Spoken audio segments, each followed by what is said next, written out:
Olá, meus amigos, minhas amigas e todos mais que me acompanham aqui no canal do YouTube Deonério Cruz Palestrante para este nosso encontro sobre busca de entendimento e sabedoria às questões da vida. Então, quem sabe essa palavra possa ajudá-lo de alguma maneira no momento de vida em que você se encontra, assim também como eu utilizo para mim, tá? Nós vamos hoje trazer um pouco da passagem de Jesus de Nazaré, nosso querido Mestre Jesus, no Evangelho segundo Marcos, tá? Então vai lá no capítulo 7 do Novo Testamento, Marcos, e nós temos lá a partir do versículo 31, onde Jesus vai falar, ou onde Marcos vai relatar a cura de um surdo mudo pelo nosso querido Mestre Jesus. Diz o seguinte, Marcos: de Tiro foi para Sidom. Ele está contando da passagem de Jesus, que deu ali quando sai do mar o mar da Galileia, tá? De Tiro foi para Sidom, voltando em seguida ao mar da Galileia, pelo caminho das 10 cidades, ou Decápole. Eu estou usando aqui a tradução da Sociedade Bíblica Internacional, então às vezes eu vou adequando com algumas outras traduções de outras Bíblias ou Novo Testamento que eu tenho, tá bom? Ok. E trouxeram-lhe um surdo que tinha um defeito na fala, e todos lhe pediam que pusesse as mãos sobre o homem e o curassem. Aqui nós já temos algumas coisas a falar. Primeiro, trouxeram-lhe a multidão que estava ali ouvindo Jesus, e já conhecedor de tudo que Jesus realizava no meio do povo, trouxe até ele um surdo mudo. Em algumas traduções está escrito surdo mudo, em outras traduções está escrito um surdo que tinha uma deficiência na fala. Um surdo que balbuciava algumas palavras, mas de maneira errônea, ou sons, às vezes, não compreensível, tá? Mas que não sabia falar justamente porque não podia ouvir. Então trouxeram-lhe esse surdo para que Jesus lhe pusesse as mãos. Agora veja só, nesta tradução está dizendo para que Jesus lhe pusesse as mãos. Porque nós podemos fazer uma imposição de mãos e nós podemos também tocar na pessoa, pôr a mão na pessoa. Era o que o povo queria ver. Olha que coisa interessante. Já tinham visto Jesus fazer de outros modos, talvez. E o próprio Jesus até realizou dessa maneira para que a coisa ficasse solidificada, materializada dentro das mentes ali presentes, que pudesse haver um rompimento das suas crenças ou paradigmas. Ok, então lhe trouxeram um surdo com deficiência na fala para que Jesus lhe pusesse as mãos sobre o homem e o curasse. Eles queriam que Jesus o curasse. Tá? Um cheio de fé. O homem que estava lá surdo e com essa deficiência na fala, poderia até também ter se enchido de esperança naquele momento. Tá? Nós não sabemos se ele já cria ou não neste Jesus. Porém, ele está ali e pode ter se enchido de esperança. Que bom que ele se encheu de esperança. Jesus então tira-o do meio da multidão, que diz assim, Marcos: então Jesus, afastando-o da multidão, pôs os dedos nos ouvidos do homem e, cuspindo, tocou-lhe na língua com a sua saliva. Então aqui nós temos outras questões também, tá? Que são certos ritos. Talvez nós não tenhamos a total compreensão. Vou dar-lhes aquilo que eu tenho aprendido e meditei aqui nessa palavra, tá? Mas que você também tire suas conclusões. Então é o seguinte, primeiro, Jesus tira o homem do meio da multidão, porque certas coisas ou certas bênçãos só vão ser alcançadas quando nós saímos do meio da multidão. É necessário um contato íntimo com Deus, um momento de oração seu, onde você para meditar na palavra, meditar em Deus, na presença de Deus na sua vida, tá? É óbvio que estar no meio da multidão pode até animar a nossa fé.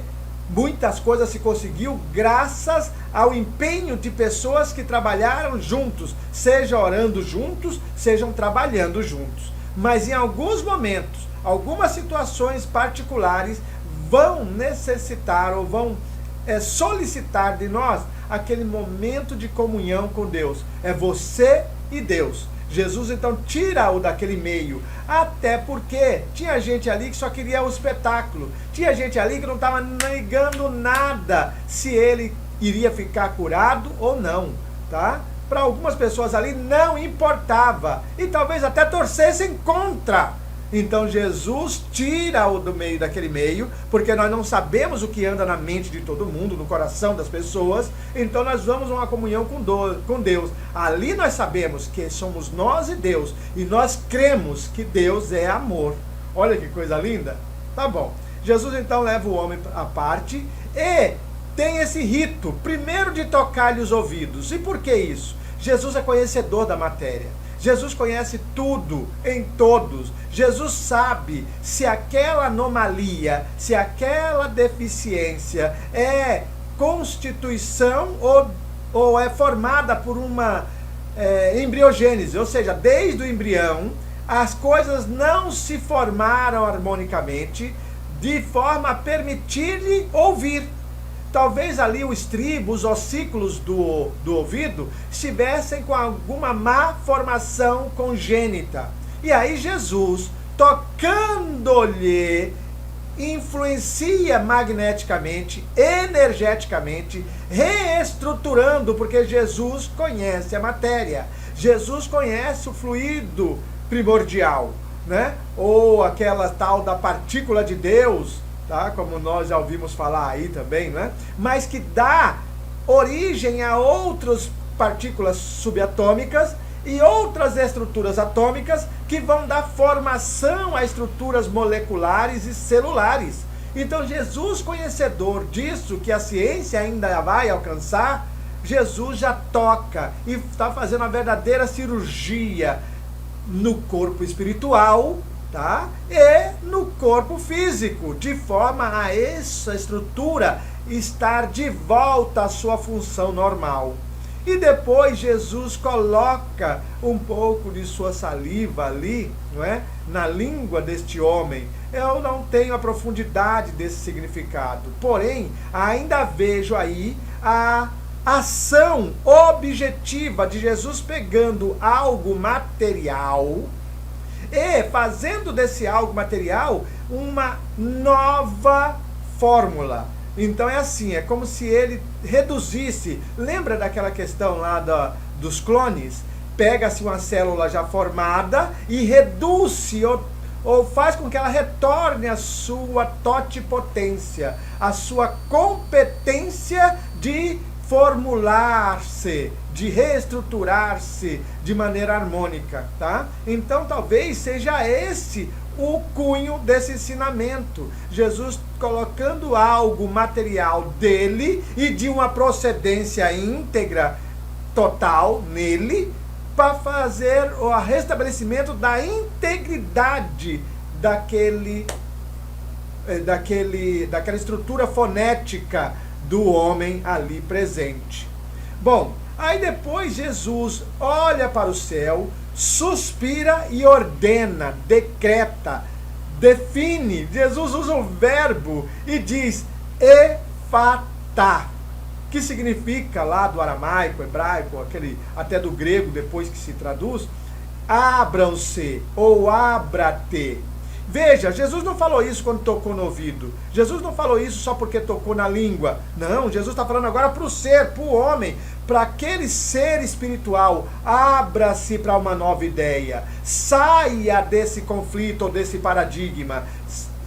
Pode sair dessa estrutura mental ou dessa fixação mental de que você não estava mais capaz de ouvir ou falar. Agora você é um novo ser. Abra-te para isto. E este homem então se abre para isso. Olha que coisa linda. No mesmo instante, diz Marcos, o homem começou a ouvir e falar perfeitamente. E aqui tem outra lição para nós. Porque nada é por acaso no Evangelho de Jesus. O homem passou a ouvir e falar corretamente, dando a entender para nós que para falar corretamente é necessário saber ouvir. Então todas as vezes que nós estamos numa discussão ou perto de alguém e nós queremos falar ao invés de ouvir, nós não estamos traduzindo da melhor forma possível, porque talvez a gente esteja falando não corretamente. Por quê? Porque não ouvimos de modo atencioso o nosso próximo. A comunicação, os meios de expressão, carecem de nós sabermos ouvir bem, ler bem, interpretar bem, para poder falar bem. Falar veio por último. Então não é por acaso aqui que nós estamos lendo e ouvindo sempre para que tenhamos um entendimento melhor e possamos agir sabiamente diante das questões da vida. Esse é o nosso projeto, essa é a intenção. E aqui nós acabamos ou paramos no versículo 35, porque já estamos com quase 12 minutos aqui de vídeo, mas o fato é, esteja atento, esteja presente e saiba ouvir.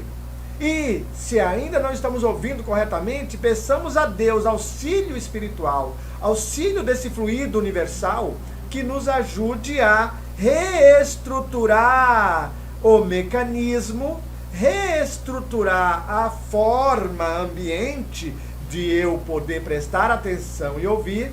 E é óbvio, a estrutura fonética, colocando a minha voz a serviço do bem, do amor e da paz. Que esta palavra tenha te ajudado e eu peço a Deus que nos alimente dia após dia. Que assim seja, graças a Deus.